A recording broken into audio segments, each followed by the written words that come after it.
तो दोस्तों ये है हमारा डिजिटल कमेंट्री का क्लिप्स चैनल, जहां आपको फिल्म इंडस्ट्री से एक्टर्स, राइटर्स, डायरेक्टर्स के साथ हमारे पॉडकास्ट और चैट शोज के कुछ शॉर्ट क्लिप्स और डिलीटेड कॉन्वर्सेशंस देखने को मिलेंगे। तो फटाफट से डिजिटल कमेंट्री क्लिप्स चैनल को सब्सक्राइब कर लो।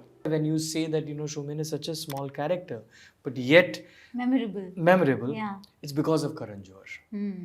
And when he called me for the part, मैं गया वहाँ पे और उन्होंने कहानी पूरी उन्होंने बताई और उन्होंने कहा देखो यार रोल ऐसा तो नहीं है कि तुम कहीं you out there in the front, but I promise you one thing, I will make it memorable for you. And I read the script and there was no showman anywhere.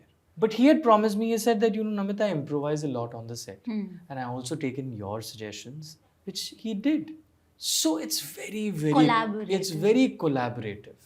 But at the same time, the director has the last word. Right. So that's why that वो lift वाला scene जो है जहाँ पे Ranveer Yeah. enter करता है और वो मुझे अलग-अलग नामों से बुलाता है, right? And that has caught on. Yeah. That was Ranveer's improvisation. Oh. And that was something which we caught on to, and we both as actors and इससे कि यार इसको जो है ना बढ़ाते हैं. पर बहुत सारी चीज़ें डिपेंडेंट होती हैं डायरेक्टर कि वो क्या देखना चाहता है और वो क्या दिखाना चाहता है. आपको डायरेक्टर का हाथ पकड़ के ही चलना है. हाँ, आपकी अपनी इंटरप्रिटेशन है, आपके अपने ऑब्वियसली चाहे वो कॉमिक टाइमिंग हो या अगर कोई अगर if it's a tragedy then वो आपका कम्युनिकेशन है through the camera to the audience obviously. पर this is the director's meeting. मैंने इसका शो जो है आई थिंक सैटरडे या संडे को देखा था with an audience, but it's so entertaining. You are with the characters, you want these to get married and you want the families to get कि और मजा हो और मजा हो किस तरह से. yeah. And उसमें मैं थोड़ा सा कहना चाहूंगा कि I think Bengali family was थोड़ी ज़्यादा entertaining than I agree. Yeah. I agree. The drama drama quotient was obviously heavier on the Punjabi side. Right. But it was just so entertaining.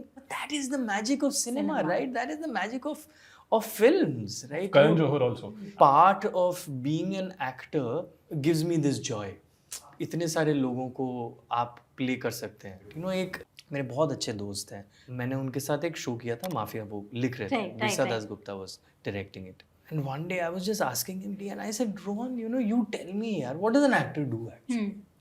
आप आते हो, एक स्क्रिप्ट होती है, आप वो स्क्रिप्ट पढ़ते हो, फिर उसके बाद जो है आप लाइनें लर्न करते हो, फिर आप सेट पे आते हो, एक कैमरा होता है आपके सामने, वो कैमरामैन आपको बोलता है आप यहाँ पे खड़े हो जाओ, आप यहाँ खड़े हो जाते हो और फिर आप बोलते हो लाइनें और फिर आप निकल जाते हो. तो मैंने तो वही किया आपने जो लिखा हुआ था. तो मेरा क्या है इसमें? He just said, नमित, जब तक पेपर पे है तब तक डेड है. You are making it come alive. Yeah. You realize that? I said, हाँ यार. आत्मा डाल रहे हो आप, जान डाल रहे हो. So whatever, हम एक ऐसे प्रोफेशन में है जहाँ पे हम चीज़ें लिखते हैं और उन सारी चीज़ों को इमेजिन करते हैं और फिर उन चीज़ों को जीते हैं. That's true. करेक्ट. और वो जो भी जी रहे हैं वो कैमरा कैप्चर करता है and hopefully it communicates to the audience whatever we are trying to communicate. The amazing thing is जो कुछ भी पेपर पे होता है वो सबकी इमेजिनेशन में होता है एक्चुअली. इंटरप्रिटेशन आपकी अपनी है उस पे. एंड जब तक वो एक्चुअली सामने नहीं आता लोगों के, तब तक एक्चुअली किसी को पता नहीं होता है कि वो कैसा दिखने वाला है. एंड जिस इंसान के पास सबसे ज़्यादा स्किल होती है कि वो जो इमेजिन कर रहा है वो वैसे ही आए, वो प्रोबेबली मोस्ट सक्सेसफुल होता है आई गेस. देखा, मजा आया ना? तो पूरा पॉडकास्ट देखने के लिए डिजिटल कमेंट्री के मेन चैनल पे जाओ, लिंक डिस्क्रिप्शन में है.